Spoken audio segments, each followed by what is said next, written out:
और आगाज करेंगे राज्य के अहम और बड़ी खबरों के साथ। बता दें कि झारखंड के मुख्यमंत्री हेमंत सोरेन ने एयर एम्बुलेंस हादसा पर दुख जताते हुए कहा है कि सीएम ने कि राज्य सरकार सभी परिवारों के साथ है। उन्होंने आगे कहा कि जांच जारी है, संभावित मदद जरूर मिलेगी।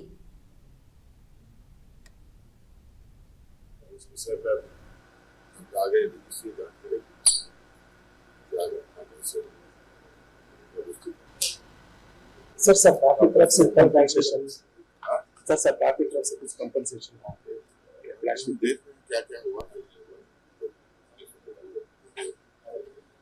इस घटना को लेकर। और झारखंड विधानसभा के बजट सत्र का 5वां दिन काफी अहम रहा। मंगलवार को मुख्यमंत्री हेमंत सोरेन की अगुवाई वाली सरकार वित्तीय वर्ष 2026-27 का आम बजट सदन में पेश किया। वित्त मंत्री राधाकृष्ण किशोर ने लगभग 1.58 करोड़ रुपए का बजट सदन में पेश किया और ये बजट आकार के लिहाज से राज्य के अब तक के बड़े बजटों में से एक माना जा रहा है। सरकार का दावा है कि ये बजट समावेशी विकास, सामाजिक न्याय और आर्थिक मजबूती को ध्यान में रखकर तैयार किया गया है। बजट पेश करने के बाद वित्त मंत्री ने प्रेस कॉन्फ्रेंस कर अधिक जानकारी दी। मैंने सदन के अंदर कहा कि वित्तीय वर्ष 2026-27 का ये बजट राज्य के ग्रामीण अर्थव्यवस्था को मजबूत करने वाला, ग्रामीण क्षेत्रों में रोजगार उपलब्ध कराने के दृष्टिकोण से महत्वपूर्ण बजट मैं मानता हूं। और आप सबों को स्मरण होगा कि बजट के निर्माण में माननीय मुख्यमंत्री जी का जो निर्देश था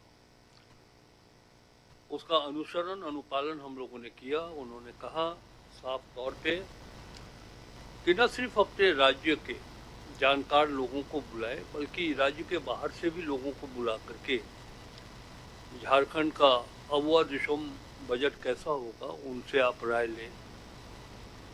और हम लोगों ने 2 दिनों तक बैठक की।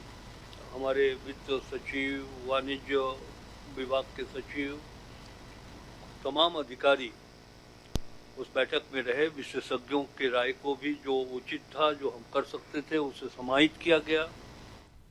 झारखंड के चतरा जिले के सिमरिया थाना क्षेत्र में रांची से दिल्ली जा रही एयर एम्बुलेंस दुर्घटनाग्रस्त हो गई, जिसमें 7 लोगों की मौके पर ही मौत हो गई और ये एयर एम्बुलेंस गंभीर रूप से झुलसे मरीज संजय कुमार को बेहतर इलाज के लिए दिल्ली ले जा रही थी। बताया जा रहा है कि परिवार ने इलाज के लिए कर्ज लेकर एयर एम्बुलेंस बुक की थी। और बता दें कि घटना के बाद देश भर से नेता इस पर शोक व्यक्त कर रहे हैं। इसी कड़ी में आरजेडी विधायक भाई वीरेंद्र और एआईएमआईएम के विधायक अख्तरुल इमान ने भी घटना को दुखद बताया और घटना की जांच की मांग की है। और एक बीमार व्यक्ति को ले जा रहा था एयर एम्बुलेंस, दुर्घटना घट गया तो मैं उनके परिवार के प्रति संवेदना व्यक्त करता हूं और परिवार को दुख सहने की शक्ति भगवान प्रदान करे। लेकिन हमको ऐसा लगता है। और झारखंड के चतरा जिले के सिमरिया थाना क्षेत्र में रांची से दिल्ली जा रही एयर एम्बुलेंस हादसा पर उन लोगों ने अपनी आंखों देखे हादसा देखा था, वो यहां पर पहुंचे और क्या कुछ कह रहे सुनिए। जबकि हम लोग का यहाँ से घर 7 किलोमीटर है। उसके बाद हम लोग आवाज सुने तो सोचे कि कुछ न कुछ तो दुर्घटना जरूर है। ये दुर्घटना हुआ जो करमडांड के जंगल में है, जो कसारी पंचायत में आता है ये गांव। यहाँ है तो क्या देखे?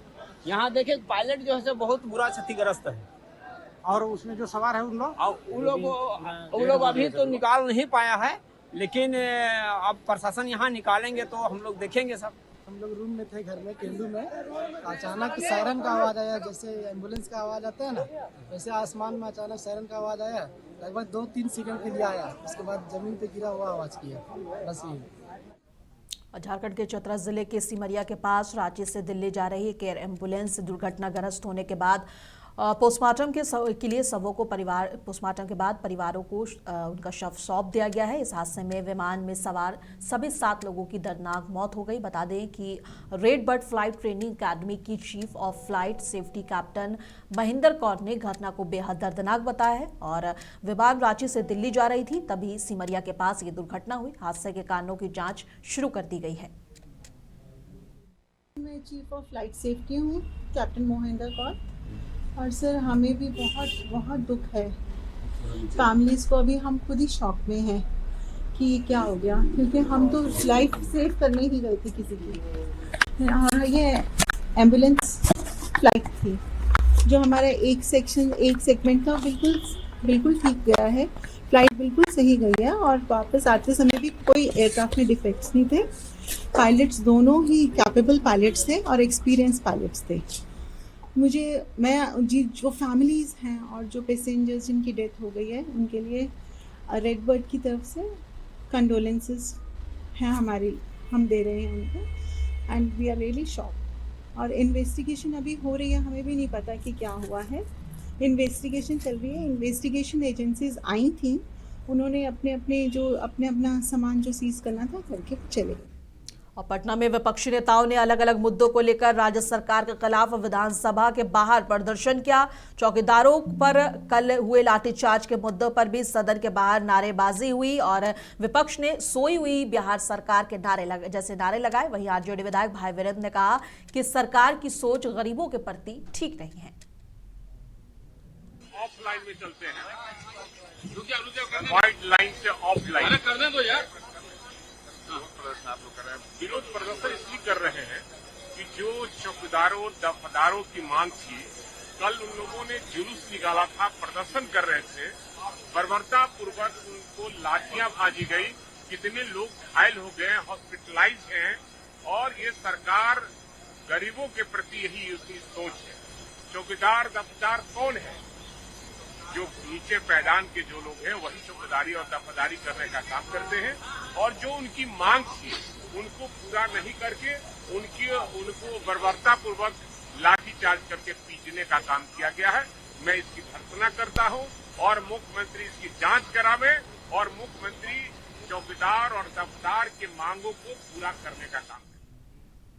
रांची दिल्ली एयर एम्बुलेंस हादसे के बाद पीड़ित परिवारों का दर्द सामने आ रहा है। सचिन मिश्रा के रिश्तेदार अभिषेक कुमार पांडे ने कहा है कि अब तक किसी सांसद या विधायक ने मुआवजे की घोषणा नहीं की है। उन्होंने एयरपोर्ट अथॉरिटी से अपील की है कि बीमा की जो राशि है वो जल्द से जल्द परिवार को दी जाए, क्योंकि परिवार का सहारा छीन चुका है। वहीं ध्रुव के पिता दिनेश प्रसाद ने बताया कि उनका बेटा अपने मामा के इलाज के लिए साथ गया था। उन्होंने कहा कि वो खुद दृष्टिहीन है और कोई कमाने वाला नहीं बचा। उन्होंने बताया कि इलाज के लिए उनके बेटे ने इरफान अंसारी से भी मदद मांगी थी। अब दोनों परिवार सरकार से मदद और इंसाफ की गुहार लगा रहे हैं और विश्वास करते हुए यहाँ से जा रहे हैं, क्योंकि सांसद महोदय या स्वास्थ्य मंत्री महोदय ने किसी बात का ऐलान नहीं किया कि ये मुआवजे की राशि पीड़ित परिवार को प्रदान की जाएगी।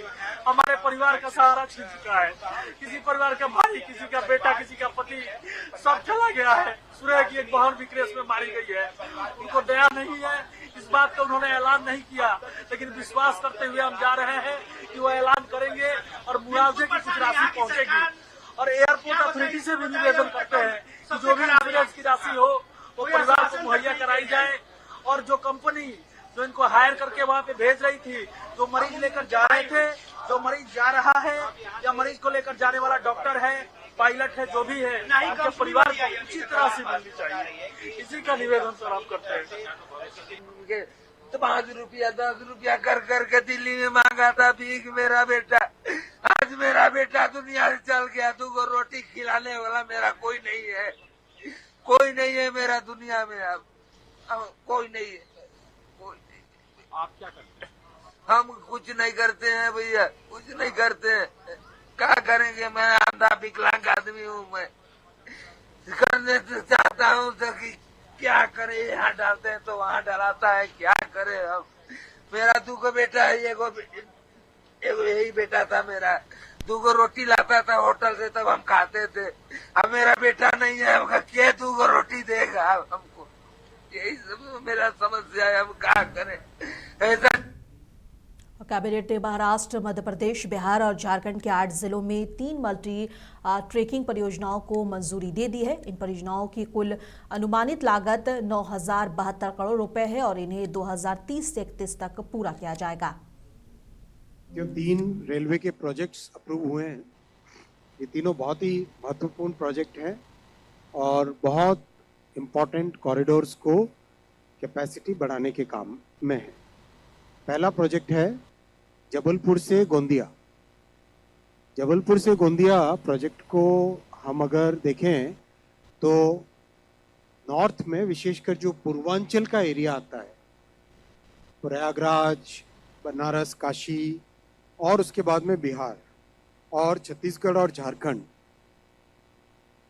और मध्य प्रदेश का रीवांचल जो एरिया आता है अपना, इन सब का साउथ की तरफ जाने का जो रास्ता है, कन्वेंशनली वो रास्ता जबलपुर से इटारसी, इटारसी से नागपुर और फिर नीचे जाता है, साउथ की तरफ जाता है। इस लंबे रास्ते के बजाय अगर सीधा कॉरिडोर बने